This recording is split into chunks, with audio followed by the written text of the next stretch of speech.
There are some amazing authors that are like my auto-buy authors, and so I wanted to run through some of my favorite auto-buy authors that I'm looking forward to their next book, okay? Now, first off, we're doing Abby Jimenez. I read Yours Truly for the first time, and I wasn't the biggest fan of it until like the halfway mark, and then I fell in love. And then she hits me with Just for the Summer, and I'm a die-hard stan now. I can't wait for her next book to come out. I'm like patiently waiting. She made me feel things that I didn't want to feel, but also I needed to feel.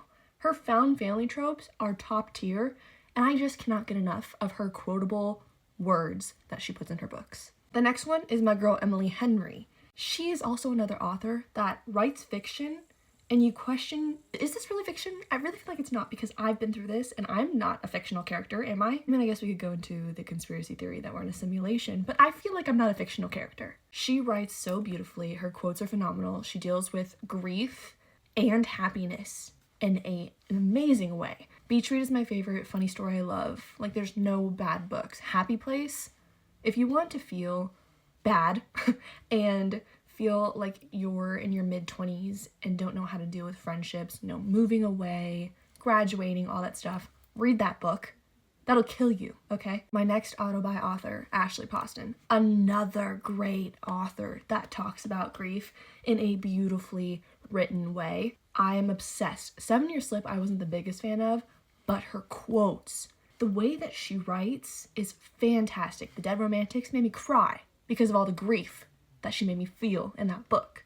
Elsie Silver, my cowboy romance girl. I will never, ever, ever stop reading Elsie Silver. I never want her to stop writing her cutesy little spicy cowboy books. You hear that, Elsie? Rachel Gillig, okay? She's the author of One Dark Window and Two Twisted Crowns. They're a phenomenal duology. I want everyone to read it. It's so good. The fantasy in it is amazing. I'm pretty sure those are her only books that she's released.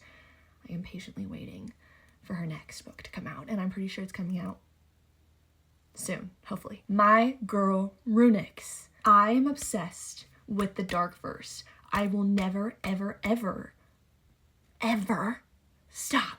My love for Tristan Kane and Marana. They are the epitome of enemies. Such great tension. Like, I felt like I was imposing on their time together. When I was reading, I felt like I needed to take a break to give them some space, some time alone, because I felt I was imposing. She knows how to write a morally gray, brooding man, and I will read whatever this woman writes. If you have any auto-buy authors, let me know in the comments, because I want to expand my reading list. But my girlies that I mentioned, they will always be in my heart.